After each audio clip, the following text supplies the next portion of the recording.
All right, Bang Bang. Today is Wednesday, October 9th, Chicago Dog Walk. Guest today, we have Chief back again. Of course. 2 days in a row. Mm-hmm. And then we're also joined by Chef Wood, who is a private chef. Chef Wood, how you doing? Good. Thank you all for having me, for sure. Yeah, I'm excited to hop right into this. So before we hop in anymore, though, we want to talk about CBD MD. Mm-hmm. Chief, how was it in your coffee this morning? Delicious. My brain feels clear, but I got energy. I'm feeling like $1 million right now. There we go. Yeah, CBD MD. There's a bunch of athletes. I know Daniel Cormier's in on it. So that's like how you know it's got to be good. Like those guys can't get anything like that unless it's good stuff. Mm-hmm. Bubba Watson, Steve Smith Sr. So yeah, CBD MD. It is from tinctures to topicals to bath bombs or even pet products. They've got something for everyone. But to help you get the rest you need to make it through a long week, nothing beats CBD PM. So go check that out. CBD PM blends 500 milligrams of high quality CBD with melatonin, valerian root, and other natural sleep promoting ingredients to create a powerful and effective sleep aid. To make it easier today to discover the potential benefits for CBD for yourself, go to CBD. They're offering our listeners 25% off your purchase when you use the promo code WALK at checkout. Once again, that's cbdmd.com, promo code WALK for 25% off your order of premium CBD oil products from CBD MD. CBD MD, don't worry about it. Okay, so Chef, it's great to have you in. Thank you. So you used to work for a Bulls player, for sure, and now you're currently with the White Sox player. Exactly. Yep. Awesome. So can we first tell me the difference between a private and a personal? Because I heard there's a different line between that. You know what? I would say a private chef is more so you're exclusively working with this one particular individual for a set amount of time. Personal chef, you have a broad range of just clients or just a group of people that you're working for. So private chef almost kind of sounds more formal, but personal chef it's really the same thing, honestly. Okay, yeah, but so private, are you just working with this player right now? So no, so I work with a couple different other clients and law firms and things like that. So it's more of a broad stroke for me. Okay, and how'd you get into it? Like, what's the process to become one of these guys? Like, I'm interested in this too. I've known him. I've known Tavares, Wood, Shep for I don't know what 7-8 years now. I think it's been longer than that. Yeah, so long, like 2008, time. I believe. Yeah. And you guys met at your former job, right? Yeah, and that wasn't a chef job, right? No. We had a microwave in the kitchen. That's how we got started. Some hot pockets. Yeah, guys were boiling hot dogs in the microwave and things like that. So, yeah. So sweet. So what'd you do from there to like become a private chef? It's kind of crazy. I never really got it. I never was into cooking, and I took a mandatory like home economics class or food and nutrition class in high school. I just kind of like BS my way through it. But I moved to New York City. I was chasing a girl, and I didn't want to break up with her, and my mom wasn't cooking for me any longer. So we were in a studio apartment, and it was like the TV. You're familiar with Chopped and things like that. Yeah, of course. I started watching that. I got really like, I can do this shit. Yeah, fuck shit, whatever you want. I could do this or whatever. And I just started cooking, and then taking the train and the A train every day to work and things like that. I saw like this ad on the train, culinary school. You come get a free cookbook for just attending our open house. I went there. This guy like sold me on all these different like things and in classes. I was kind of like fell in love with it. I was working a job. They fired me, laid me off, however you want to say it. Almost like a blessing in disguise. I'm thinking like, should I go back home? Should I go back to Chicago? Like, no, let's stick it out. Went to culinary school, knocked that out, and just kind of like Instagram, social media was like on the rise. Then posting all kind of pictures and things like that. And so I just continued to like hone in my craft and get followers, gain followers and things like that. And it's really just kind of taken off over like the last, I would say like 3 to 4 years. Nice. So like, is there like a chain order of chain? Like, do you start as like a line cook? Like, what's like the gradual build? Yeah. So I worked at the Ogden. It's right up first like line cook job here in Chicago. Right around the corner. Oh yeah. Center. I went in for like a line cook position. Guy was like, well, we don't have anything available. If you want to work here, you got to start as a dishwasher. So I came back the next day. I literally like he threw like it's like millions of dishes. I felt like they were back there. So we knocked it out. Next couple of days, he threw me down the line, and I just kind of started building my way up from line cook, sous chef, and then the restaurant industry was like demanding or whatever. schedule wise, like 80 hours a week, and you're getting paid peanuts for sure. You know what I mean? Yeah. So I just kind of decided to take things into my own hands. Started meal prepping for a couple of individuals, and they told someone that they told someone, and just kind of started to build that clientele, and to get me where I'm at now. What's the difference between a line cook and a sous chef? Sous chef is really more of a supervisory position. You're still cooking, but you're also delegating duties to the different stations of the kitchen. Someone's on potatoes, and you're telling them. Yeah, hurry up with that. Let's do it. Yeah. So it's interesting. So like basically word of mouth, and you're saying Instagram got you to where you are. So is that like, are you a tasty video guy? Like, because that's what I think of. Or we're talking just like a plated dish. No, so not videos per se. It was really just like a lot of pictures. I haven't posted an Instagram picture since May, but it's just I built that reputation and those repeated clients and new clients, and they just You're a busy guy now. Yeah. Sure. Yeah. Mm-hmm. And when were you like, now that you're in this life, like could you ever go back to like being a line cook, or is this the top where you want to be if you're a chef? I love the freedom of not having to like report to anyone. So I doubted if I would ever go back to working in a restaurant. It would have to be like money. Like it would have to be like that. You'd have to pay me, Something like that. Yeah, for sure. So I loved being able to kind of just wake up when I want to, cooking when I want to, cooking what I want to. So I doubt it, man, honestly. So that would be my next question: is you can cook whatever you want, or does someone say, "Hey, like you say you cook for a White Sox guy? It's like it's game day. I eat grilled cheeses on game day." Yeah, does that happen? Or for sure. So like they'll tell me like dietary restrictions or preferences and things like that, and I'll take it from there in regards to coming up with a creative menu, tasty menu as well, for their liking and for not only for themselves, but I'm cooking for their families too, so that their children and things like that. So yeah. And is this like a per meal thing, a per week? Or are you doing this like per season? Like how does it work? Yeah. So what happens is typically we come up with a contract in regard, and we kind of outline or define a timeline. So usually I'm working with individuals, or especially with athletes, for either a whole season or a part of the season. So we designate the amount of the times and hours that I'm going to come to their homes and cook for them.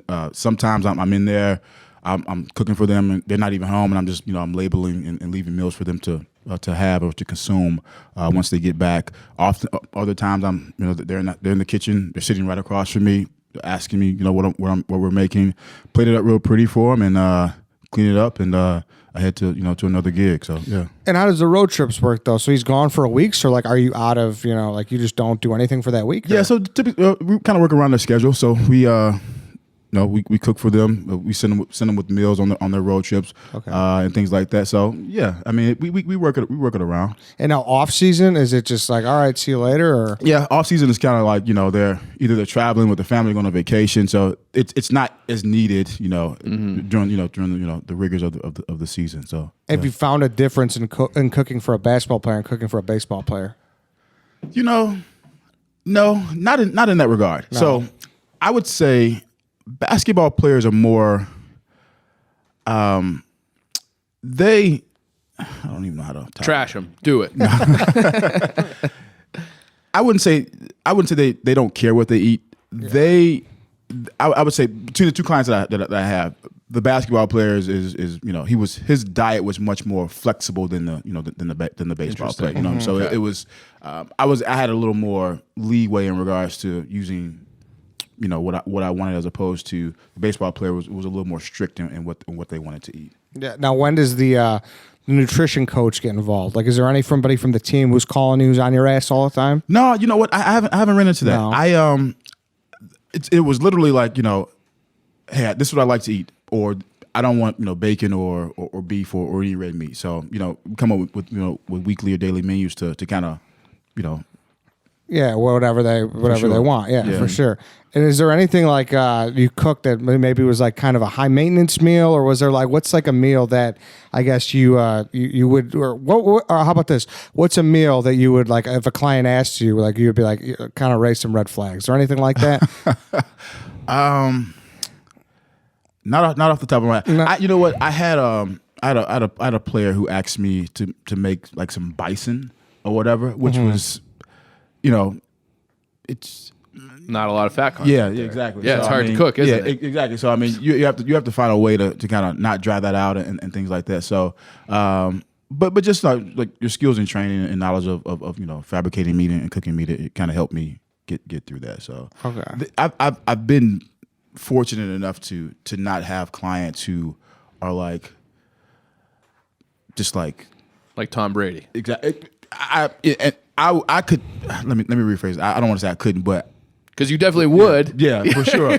bless the chef who cooks for Tom Brady. Because I mean, and that's what I what Yeah. I was kind of getting at. Would there be a tipping point where it's like I can't, you know what I mean? Yeah. I don't know if I could do this. Like just off of this one meal, like they they wanted like the broccoli point in a certain way. You know what I mean? Something like that. Something that's a crazy preference. yeah, I've had I've had clients who they don't like their food to touch each other. It's just like crazy little things like that. But yeah. That'd be pretty interesting, though. I mean, so there's never anything with the team where they're like, "Oh, we need this guy to slim down a little bit. Like, make sure you're not making this." No, Fewer carbs, anything like that. I baseball player, very very low carbs. Prior to me meeting him, he was already in kind of tip top shape. So Okay. I was just kind of I'm there to kind of make sure that he maintains that or whatever. So I think the advice that they get from their nutrition trainers and things like that are it's relayed to me through that individual client that I have. So How would you handle that though? What if a guy is like, "Hey, like they told me you can, and like the trainer said I can't have this, but like, man, like you work for me." I want pasta with clams today. Yeah. So in that regard, man, I'm gonna do what the individual can do. For sure. You sign in your checks. Yeah, exactly. Yeah. But would you hold any would you feel any bit responsible if you had like a Vince Young type deal? Well, and know? you're like a huge sports fan. So what if it was like, what if you had like Anthony Rizzo and he was getting fat? Would you feel obligated to trim him down? Is Rizzo still cutting my checks? Yeah. Yeah, well, yeah, I mean, I'm gonna do the action. You know what I mean, though? Like, you see that everything with Vince Young, like what happened with him, it was like, man, he was like... spiraled, didn't he? Yeah, Yeah, exactly. for Yeah, he sure. was like living at TGI Fridays and stuff. It's like, man, I don't know, like that's... you're kind of in a conundrum then, you know what I mean? Like, Yeah. you're cutting your checks, but then like you're cutting your job short. You know, a 10-year job turns into a 5-year job. Yeah, so that's a really good point Yeah. for sure. Well, we're thinkers over here. Have you ever had someone ask for a steak like well done, and you're just like, I can't do that? Dude, I'm in this group chat, and we had some conversation about how individuals like their particular steak. If you asked me to cook a steak well done for y'all, I would tell you no. Like, I mean, that's just like a bad way to eat a steak for Just sure. not doing that. Yeah, Okay. not at all. I'm not cooking you a well done steak. So for you'll sure, make yeah. somebody fat, but you draw the line at a well done steak. Okay. And that's what I said. He would do the Tom Brady diet if Yeah. there was enough in it, but Right, like he's yeah. not. That's see, we found your threshold, and that's a well done steak. I quit. What about you make your meal? You know, you whatever. You stop at like the Walgreens on the way home, and then you're driving back, and you see the guy you just cooked for in the drive-through somewhere. How you feeling? You offended? I'm totally offended, especially the like fact that it's adultery. Yeah, for sure. It has to be. It would have to. The only excuse I would take for that is it has to be he's in the drive-through because his kids wanted a Happy Meal or something like that. Yeah. So there you go. If you happen to use Chef here, make sure you tell him that it was for the kids if he catches you in the drive-through. That's great. So is it a ridiculous request? Well, can you give us something like that? Like someone was like, "Wow, what? Really? Okay, I'll do it." But Other than the bison. Yeah. I've had an individual ask me to make. You guys ever had quail? Yeah. No. Quail egg. Yeah. I've had quail eggs. Okay. Yeah. So it's almost kind of like duck chicken like or something. So I've made that. Duck is a pretty popular request for not even just like athletes, but just like other clients in general. Let's see. I had an individual who really was like into like, I think caviar is like the most overrated Yeah. type of cuisine or I rich don't call people. it- Rich person I mean, food, but like I've had clients who love that as well. So in regards to like anything other crazy, like budget wise, I had an individual who asked me, she wanted to feed like 300 people, and she had like a $300 budget or whatever. So like that's just like you kind of. And I get these like requests via email. You almost kind of look like, am I being punked? So like Everybody can have buddy? one almond. yeah, exactly. Yeah. Like what the hell am I gonna do with that? So I mean, just like the crazy requests just come for like budget. I think everyone's in their mind like it's cool to have like a chef come in and cook meals for them. But also there's a price tag that comes along with that. So yeah, I just individuals need to keep that in mind for sure. All right, so we're going to split it into 2 parts. We're going a little long. So, yeah, listen in tomorrow. Be sure to listen tomorrow because, I mean, there's some good stuff coming on with, the grants I thought was a really funny part. So, yeah. Good stories from Chef Wood. Yeah, so that was it for today, everybody. We will catch you tomorrow for part 2 with Chef Wood.